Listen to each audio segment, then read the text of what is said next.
Hey guys, it's me, Danny the Traveler, and next to me is, of course, the one and only Rocky the Traveler. Say hi, Rocky. Oh, there he is. What's up, boy? Who's a good boy?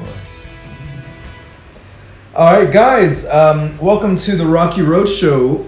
So, guys, when I first moved to England about 4 years ago now, I went and attended Bournemouth University for my master's degree. And I was coming all the way from sunny Florida, so it was an incredible change. The weather was different, it was a different country, same language, but still a completely different world. So there I am, bringing Rocky in tow to the nice little seaside town of Bournemouth. We absolutely loved it. It had sandy beaches and was perfectly situated in the Jurassic Coast next to gorgeous countryside. We would take trains all around the south of England, and I remember one day I heard the train conductor mention this place called the Isle of Wight.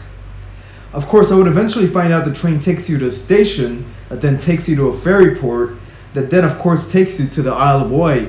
But I was intrigued.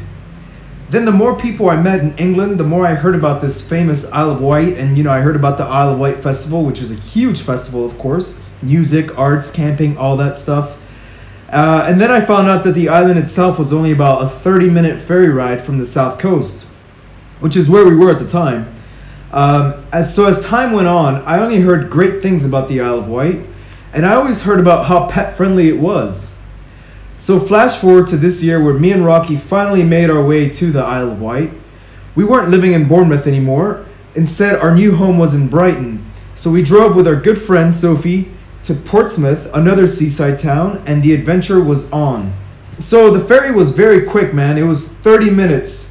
And it flies by. It's quite a small ferry when compared to the ones that take you across the English Channel to France. And there's a section at the very top of the ferry that's pet friendly, and it's still in the inside deck. I'm not sure exactly what I was expecting when I got to the Isle of Wight, but it was a 3-day bank holiday weekend, which means it's always going to be rainy weather. If you're from England, you just know that anytime you have some time off, expect it to be terrible weather. Anyway, our first day was filled with gray skies, but it didn't matter. We were determined to make the most out of it. Our first stop was at the majestic Carisbrooke Castle, which is in a tiny little village. And I gotta tell you guys, the villages here at the Isle of Wight are just so charming, and the architecture in England it always leaves my breath. It takes my breath away. The best part, of course, was that it was pet friendly, and Rocky got to take his paws all over the castle, inside and outside. There were also donkeys here and beautiful gardens in the castle. And of course, at the end of it, there's a gift shop. So, being that it's an island, we were curious to visit the beach, and which we did. We visited a couple of different beaches, actually, including Ryde Beach and Shanklin Beach, where me and Rocky ran around for a bit. So there's tons to do there also at the Isle of Wight if you're into nature trails and just being outdoors. We walked through a few of the trails. There's also the Shanklin Chine and some other cool kind of nature-ish tourist attractions there if you're into that sort of stuff, which we are. So on our second day there, Sophie wanted to visit the famous donkey sanctuary at the Isle of Wight.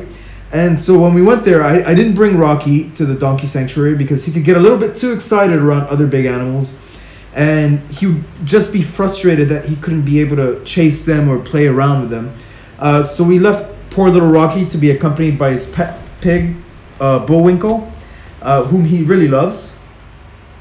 So anyway, the donkey sanctuary is well worth a visit if you're here. So you can take a look and see how they take care of unwanted donkeys.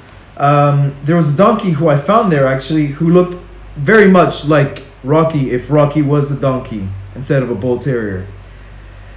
Sorry buddy, but maybe you guys are related. At the end of the donkey sanctuary, there's a little gift shop, of course, with a donkey theme, which was really cool because the money gets donated to helping to fund this donkey sanctuary. I loved it. Man, I wish I could have rescued one of these donkeys and maybe Rocky could have had another friend. Imagine that. A traveling little bull terrier and a donkey. What a duo, huh? They'll be the most stubborn duo in the world. No, I'm kidding, Rocky. I love you. You're not that stubborn. Okay, yeah, actually you are. So anyway, if you're looking to have some more grown-up fun, there's a couple of vineyards at the Isle of Wight, which we also visited. A couple of them are actually even dog-friendly, though we didn't bring Rocky out here because it was raining. In fact, we only got half the tour because of the weather, and it was the inside half of the tour. But we only paid half the price, so it was actually, it was all good. It worked out in the end. And we actually bought some of the local wine there as well at the gift shop. And then finally, for the greatest adventure at the Isle of Wight that we had, was the Isle of Wight Steam Railway, a vintage railway that's just incredible. It's a blast from the past, and I think anyone from any age or any species will love it. We had a great time here. We took a museum tour. We saw all the old trains. We went on a ride on the vintage train up and down the Isle of Wight. Rocky had a blast. I stuck my head out the window when it was stopped, of course, and we took a bunch of photos. I truly felt like a little kid, and the entire railway just takes you back. You got the train conductors dressed in their vintage uniforms, and all the fences and buildings have all these sort of old-fashioned but really charming colors. And I gotta say, Rocky was also quite the popular little lad, and he behaved very well inside the carriage, where we spent about half an hour, just going back and forth through some of the station stops at the Isle of Wight. So it was just overall just an awesome day at the steam railway, and we had the whole train carriage to ourselves, and so that was just lovely. Of course, at the end of the Isle of Wight steam railway, there was a, you guessed it, a gift shop. So after that, we went to the pet-friendly railway-inspired cafe off the rails, where Rocky had some good old doggy ice cream. So yeah, there you have it. We explored the island quite a bit. There was still much to be seen. We only had we stayed there for 4 days, bank holiday weekend, and we went during the low season, and it was raining, so the zoo was closed, the big famous dinosaur farm was also closed, and of course it wasn't time yet for the Isle of Wight festival, but we still had quite the little adventure. So guys, yeah, I highly recommend it if you're ever in the south of England and you have a few days to explore. Go check out the Isle of Wight.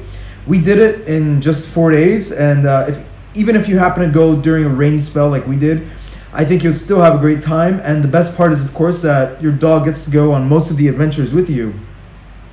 Thanks again, guys. If you like the podcast, hit that like button and give us a subscribe. Until next time, I think next time we'll do another English adventure. So yeah, bye from me and Rocky. See you guys on the next one.